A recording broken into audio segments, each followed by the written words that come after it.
Hello everyone, welcome to the final post of a Little Red Dot's blogging assignment on culture, media and everyday life. In this episode, I will be introducing to you what I call the iPad circuit of culture. To illustrate the concept behind this circuit of culture, I will be using the Apple iPad as my case study and put forth to you that the Apple iPad can be classified as a cultural product. Just some background information. The Apple iPad is a tablet computer designed and developed by Apple and was released for sale in April 2010 this year. The Apple iPad has a range of functions to support audio, visual as well as web content. The iPad's selling point lies in its multi-touch display and user-friendliness, which helped set it apart from current tablet PCs available in the market. Apart from its features, the iPad also rode on Apple's strong brand image of creativity and innovation, which has successfully transferred to the iPad. Before delving further, allow me to also cite Paul Dujay's Circuit of Culture concept, which was introduced to us by Professor Fran Martin during the lecture on cinema and cultural consumption back in week 7. For a product to be classified as a cultural artifact, it must fulfill 5 conditions in what Paul Dujay identifies as representation, regulation, production, consumption, and identity. All these 5 factors mutually influence each other and collectively bring a cultural artifact into being. Without much further ado, let me first explore the notion of production. Apple's designers produced the iPad with its consumers in mind, seeking to revolutionize the way people browse the web. To achieve this aim, Apple incorporated the multi-touch user interface from the iPhone into the iPad. Apple also radically improved the resolution of the screen and custom-made a chip known as the A4 to enhance the iPad's performance level and battery life. Here is what Apple's Senior Vice President of Hardware, Bob Mansfield, got to say. The iPad is the most advanced piece of technology that I've ever worked on at Apple. The innovation in the product really starts with multi-touch itself. This multi-touch is the largest that we've ever built in a product, and it's on multi-touch of this size that you really feel the power and performance that multi-touch can offer. By putting well over 1,000 sensors in this multi-touch design, the level of multi-touch accuracy that the customer will experience is unprecedented. When you take the product out of the box and hit the power button, the display immediately comes to life. And I think our customers' experience with that will be, wow, this is a really vibrant display. The backlighting system is LED, and LED is what gives you the crispness and color quality in the display itself. Beyond that, we use IPS technology. IPS is a premium display technology that gives you not only a great experience looking directly at the device, but also off-angle when you're sharing the device with someone else. Secondly, comes the concept of consumption. Apple's launch of the iPad was met with anticipation and received widespread media coverage.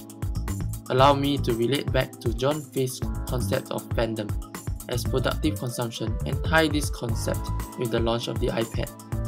According to this Network World article, fans queued up as early as a day ahead of the United Kingdom iPad launch so that they can quickly explore what the iPad has to offer.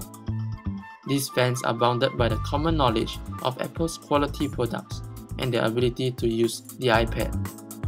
Amongst the iPad users interviewed, most were buying it for reading, with some using it for photo organization and video viewing. As such, this ties in with the idea of use value, whereby the iPad is valued due to its usefulness and multifaceted applications made available to consumers. At a deeper level, the fact that the iPad is made available only to a select group of technology-savvy and well-to-do class of people means that it can be construed as a cultural product that emplaces social prestige on its users. This clearly mirrors Jean Baudrillard's idea of sign value, which was discussed earlier in the course. Thirdly, let me move on to the factor of regulation. Without modification, or what is commonly known as a jailbreak, the iPad can only support applications created and designed by Apple. All of these applications are only made available through its online store.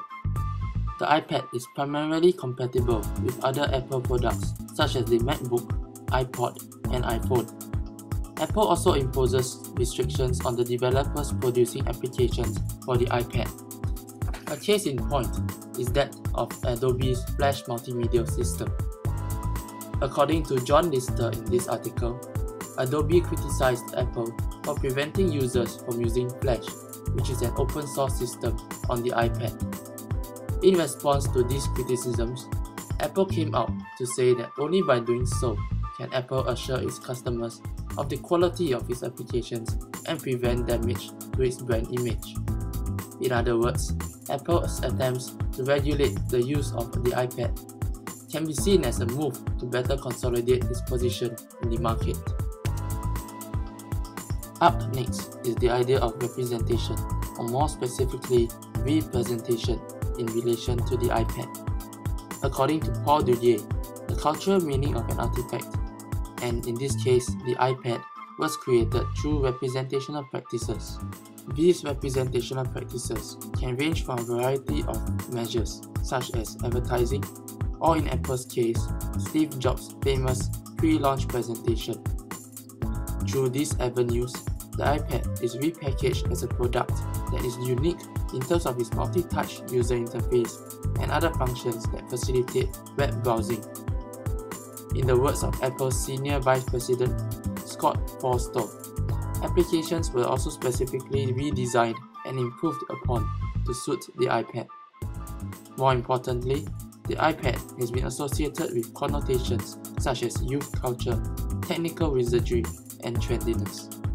Lastly, let us explore the iPad's relationship with identity. Let me refer back to the idea of sign value that was introduced earlier in this video. With the consumption of the iPad, consumers can be seen to be reinforcing their associated image with the Apple brand as being technology savvy and trendy. To facilitate consumers' expression of individual identities, accessories such as earphones are made available. There are also iPad cases with different colors for consumers to choose from, thereby allowing them to further stamp their personal taste and lifestyle through the use of the iPad. All in all, the above mentioned 5 factors on the circuit of culture are fulfilled in the case of the iPad. As such, the iPad embodies the trendsetter nature and technologically advanced lifestyle of the Apple brand. The use of the iPad eventually becomes an expression of individuality and cultural taste. Having exemplified the iPad circuit of culture, it brings me to the end of my final blog posting in Alliterate Dots blogging exercise. I hope you liked the video. Thank you and goodbye.